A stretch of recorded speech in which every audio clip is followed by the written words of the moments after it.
nararanasan mong problema ngayon sa negosyo mo at gusto mong masolusyonan yan, dapat nandito ka lagi. Libre naman eh. Hindi ho masamang makinig. Hindi ho masamang makipag-participate. Kung paano ka nag-ooperate pre-pandemic and during the pandemic, kung walang nagbago dyan, mali kang negosyante. Yung COVID nga eh, nag-mutate na. Yung negosyo mo hindi nag-mutate eh. Blessings will overflow. Alam nyo guys, sa totoong buhay, okay mga you have to mingle and get along with successful Hindi mali yung negosyo, mali ka lang na may-ari doon sa negosyo mo kasi complacent ka. Napaka-importante ng mga ganitong venue para at least kahit papano yung mental health natin is makatulong po kami. And then of course, makakuha po kayo ng idea no, kung ano pa yung mga po pwede nating adjustment or po pwede nating gawin sa negosyo po natin. So what is actually our purpose in conducting this 14 days of training? No? This is totally for free. And this is unlike any other workshop that you have attended. Alam ko marami sa inyo yung uma-attend dun sa mga libre-libreng training, no? Kaso nga lang bandang huli kasi, ang usually ginagawa ng mga facilitator is they're actually upselling additional courses o nagbebenta sila ng panibagong training na naman ulit, no? Para at least makapag-hook sila ng mga mag-a-attend or mag-i-enroll doon sa program nila. So, ang good news is, hindi natin gagawin yan. So, kung kaya namin ipaglingkod sa inyo, i-squeeze nyo yung utak namin, i-transfer namin sa inyo yung knowledge namin, ibigay namin sa inyo yung mga valuable information totally for free, we'll do it. So what's our purpose in conducting this 14 days of training? We are actually building a community, no? Itong community na to is a community wherein magtutulungan po tayo, no? Magtutulungan tayo inside that community. Example, may challenges na nai-experience itong ganitong negosyante, pwede niyang i-post doon, no, sa page natin, sa community natin. And malay natin, 'di ba? Isa sa mga kasama natin sa community ang makapagbigay linaw dun sa problema natin o makatulong doon sa problema na nai-experience mo sa negosyo mo. And especially yung Omicron threat ngayon, no? So yan yung i-discuss natin ngayon, no? So ano ba yung mga pupwede nating gawin in case maganap yung worst case scenario or magkaroon na naman ng lockdown, especially sa NCR. So pine-prepare po namin kayo diyan. So gusto namin mag-reach out, makatulong, makabuo tayo ng community wherein itong community na to is nagtutulungan, providing information, providing knowledge. Kung yung iba, medyo pinagpala tayo, nakatulong tayo, pwede tayo mag-invest sa kapwa natin negosyante dito, why not, di ba? Ayan. Sino rito yung nararamdaman niya na yung tama ng alert level 3 sa negosyo niya? Ayan, kami po. Ayan. Medyo tumatama na, no? Medyo tumatama na. Parang nostalgic yung effect eh. Di ba? Parang yung last year na nangyari din, tsaka yung 2020 na nangyari din. Bandang March naman yun, yung 2020, no? Pero yung last year yata, yung Delta variant, parang ganito rin yatang panahon. Unti-unting ayan, nararamdaman na natin, no? Okay. So, totoo, no? Na talagang medyo hindi talaga matapos-tapos itong lockdown, pandemic ulit, lockdown na naman, pandemic na naman. Kailan ba matatapos to? Actually, no, nararamdaman ko kayo, kaya kami, iniisip namin, kaysa magpabayad kami sa training, hilahod ka na nga eh. Bagsak na nga balikat mo, hirap ka na nga eh. Tapos maniningil pa kami. Parang napaka-insensitive ko naman nun kung magpapabayad pa tayo sa training, di ba?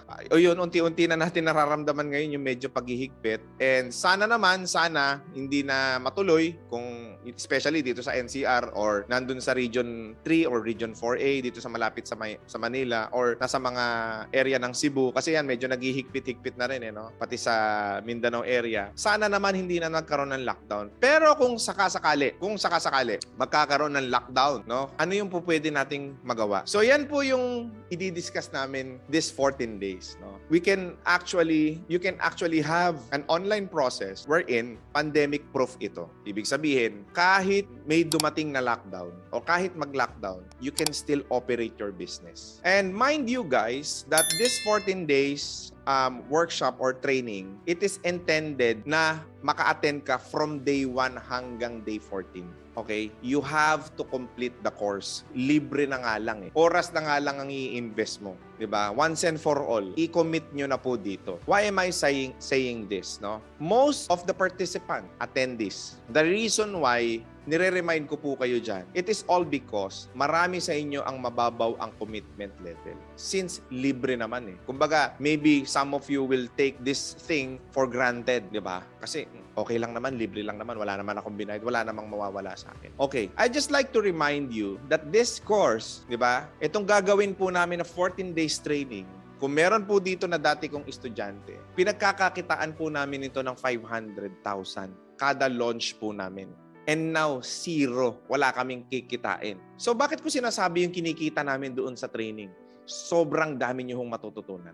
As in, yung matututunan nyo po dito, it can survive your business even magkaroon ng lockdown. Even maghigpit ng alert level. So importante na importante that we have to set our mind and ourselves na magko-commit talaga tayo dito sa gagawin natin. Kasi matagal na tayo nagrereklamo eh. Tama? Bakit ba ganito yung nangyayari sa business ko? Bakit hindi ko alam ang sagot? Bakit sila nakakapag-operate sila? Bakit ako hindi? Bakit sila nakakabenta? Ako wala ng benta? Bakit sila tuloy-tuloy ang negosyo? Bakit ako hanggang ngayon wala pa rin? Bakit sila nakakapag-expand? Hanggang ngayon ako wala pa rin. Diba? Yan yung mga tanong sa isip natin eh. Na minsan, nai-insecure tayo dun sa ibang mga negosyante na kahit, alam mo yon, anong nangyayari dun sa sitwasyon ng ekonomiya natin or ng bansa natin, they are still earning, di ba? Baka nandito yung sagot. Kaya nga, marami ho sa uma-attend sa ganitong klase ng training, ng seminar, usually we've experienced this, no? Sinabi nila, uy, umattend ako sa course eh. 14 days, grabe. Pero sa totoo lang, wala naman talaga ako napulot eh. Wala naman ako natutunan. Ang naging problema is umattend ka lang 1 day, 2 days. Tapos yung the rest ng course, hindi mo inatenan. Putol-putol. Or kaya lagi kang late. Hindi mo naaabutan. So ano nangyayari? Hindi mo nakukuha yung totoong laman nung workshop na inatinan mo, yung training na inatanin mo. So ano nangyayari? Dahil kulang-kulang, mababaw ang commitment level, hindi masyadong nakipag-participate sa mga activities, what usually happen? Wala kang natutunan. Kumbaga, you just wasted your time. Ayaw po namin na maging ganun yung experience nyo this time around. Di ba? Ang laki na ng problema natin sa business eh. Gusto natin kumita ng malaki. Ako, magbibigay ako ng oras. Ipaglilingkod ko sa inyo to. Yung nalalaman namin, ibibigay namin sa inyo. Pero once and for all lang, ipangako mo naman sa sarili mo, this time around magko-commit ako. This time around a-attend ako. Magiging maaga ako. Makikipag-participate ako. Kung may activity, gagawin ko. Kung may assignment, gagawin ko. Tatapusin ko. At the end of the day, all of you really have to gain knowledge. Yan ang kailangan natin sa sitwasyon na hindi natin alam kung anong mangyayari bukas, sa susunod na linggo, sa susunod na buwan. 'Di ba? I mean, 'di ba? Ang naging problem mo kasi before, naging complacent ka dun sa old process mo eh. 'Di ba? Pumetics ka eh, hindi ka nag-aral eh. Inuna mo yung Netflix eh. Inuna mo yung panonood ng YouTube eh, ng kung ano-anong mga videos diyan eh. Inuna mo yung mga politically inclined na mga videos, mga content, mga entertainment, 'di ba? Mas gusto mo silang pinapanood eh. Naging complacent ka before. And that is the reason why stagnant ka. Hanggang ngayon, hindi ka pa rin marunong mag-Facebook ads. Hindi mo pa rin alam ang difference between boosting and Facebook ads. Hindi mo pa rin alam kung paano gumawa ng tamang content para panonoorin ka ng mas maraming tao dun sa videos mo. Hindi mo pa rin alam hanggang ngayon on how you can actually attract new customers to your business. Hindi mo pa rin alam kung paano mag-expand, paano magparami ng branches, paano magpa-franchise. Because what? Kasi naging complacent tayo. No? So, pakiusap ko po sa inyo na let us all commit ourselves. Day 1, nandito ka na eh. Kumbaga, nilubog mo na yung isang paa mo eh, sa dagat eh, or sa swimming pool. Lumangoy ka na. Diba? Join us. Diba? Kung seryoso ka, dun sa nararanasan mong problema ngayon sa negosyo mo at gusto mong masolusyonan yan, dapat nandito ka lagi. Dapat nandito ka. Libre naman eh. Diba? Hindi ho masamang makinig. Hindi ho masamang makipag-participate. I'm very sure. Sa loob ng 14 days, hindi po pwedeng hindi namin tamaan yung nagiging problema mo ngayon sa negosyo mo. Hindi namin po pwedeng hindi masolusyonan yan. Hindi natin po pwedeng hindi masolusyonan yan. Diba? All I'm asking is commit yourself. Diba? Kasi minsan nakakainggit eh. Alam mo, naiinggit ka dun sa iba. Uy, ang galing nila oh. Kumikita sila oh. Nakakapag-operate sila. Uy, nakakapag-expand pa sila oh. Samantalang ako, tagal-tagal ko na nagninegosyo. Hanggang ngayon, hindi ko pa rin alam kung paano gagawin dito sa pandemic na to. So, ano gagawin ko na lang? Sisihin ko na lang gobyerno. At least may masisi ako. Tama, mali. Di ba? Sisihin ko na lang yung kasi wala akong puhunan. Wala akong sapat na kapital. O sisihin ko na lang yon. Kaya hindi ako makapag-expand. Knowledge is everything. Knowledge is power. Totoo yan. I mean, maraming negosyante ang nakapag-umpisa nang ang pinuhunan lang nila is knowledge. Maraming negosyante ang nagtagumpay na nagsimula sila sa wala, nagsimula sila sa zero. Ano lang ang meron sila? Lakas lang ng loob at kaalaman dun sa negosyong ginagawa nila. At ito pa yung magandang good news ko po sa inyo. Some of you may be hopeless na doon sa negosyo nila. Marami sa atin, hindi ko na alam eh. I mean, Sir Raymond, boss, hindi ko na talaga alam, boss. Diba? Kung ano gagawin ko. I'm sorry, pero kaya ako umattend dito kasi hopeless na ako sa business ko. Parang gusto ko na magpalit ng linya eh. Parang hindi na para sa akin to. Di ba marami, baka meron sa inyo ganyan na yung mindset nila eh. Kagaya nga ng paulit-ulit kong sinasabi, hindi mali yung negosyo. Mali ka lang na may-ari doon sa negosyo mo. Correct, di ba? Baka nandito yung solusyon. Baka pwede pa nating buhayin yan. Baka pwede pa natin ma-recover yan. Di ba? Iaabot namin yung kamay namin. Tutulong kami. Free of charge. Diba? Wala ho kayong babayaran dito. And there will be opportunities inside this webinar. This is not, kumbaga hindi po natin ito ginagawa live sa Facebook. Exclusively sa lahat lang na nag-commit, umattend dito sa Zoom meeting. Ang topic po natin ngayon is what to expect in the next few months with Omicron variant still rising. So yan po yung topic natin ngayon. So medyo mabigat. Biglang magla-lockdown, biglang luluwag, bigla na naman may bagong variant na naman na hindi na yung na iba na naman dati, bigla na naman magluluwag. 'Di ba? I mean, 'di ba? For 2 years siguro naman kahit papano, medyo natututo na tayong mabuhay with COVID-19, no? Kasi mutate siya ng mutate eh. So dapat naman ikaw, adapt ka ng adapt, no? So habang nag-mutate yung COVID-19, dapat naman ikaw, mabilis kang nakakapag-adapt. So, really, ang solusyon po ngayon, right? Ang solusyon po ngayon is adaptation. Why is that? Most of the business owners, nung unang hit nung pandemic, yung unang variant, yung unang tama sa atin, March 15, 2020, nag-announce si President Duterte na magkakaroon ng lockdown at nag-lockdown. Maiintindihan ko in 3 months kung talagang nalulugi ka. Bumagsak ang negosyo mo, nagsara yung mga branches mo. I mean, nalugi ka talaga. That's, kumbaga, acceptable yan, di ba? Kasi lahat naman tayo, wala tayong idea eh. Hindi natin alam kung ano ba talaga yung, paano tayo makakapag-operate hindi nga makalabas ang tao. Nasa loob lang ng bahay. Maintindihan natin yan, di ba?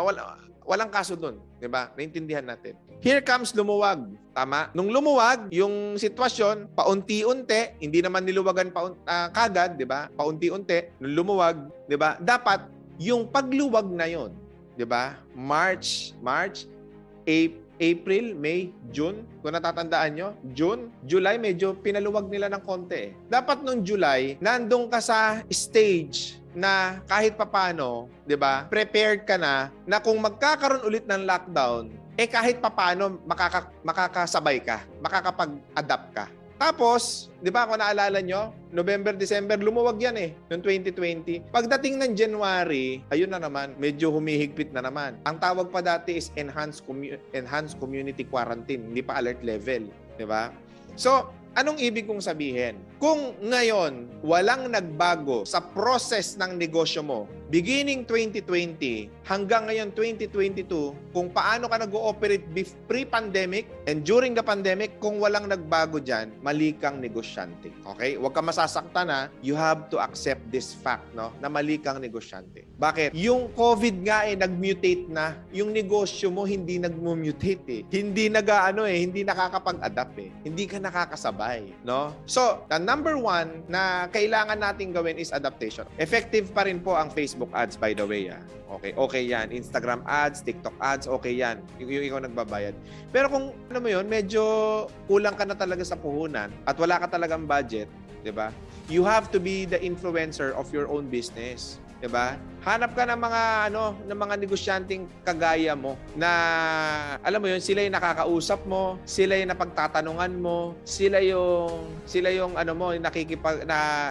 doon ka sa kanila nag-i-engage. Why is that? It is so important na pagka ikaw ay litong-lito na at tinatamaan ka na ng anxiety dahil nga sa nag-lockdown, for example, iba yung may makausap kang negosyanteng kagaya mo na na-experience din yung na-experience mo kung paano nila hinahandle yung situation. Ano ba yung matututunan namin in these 14 days?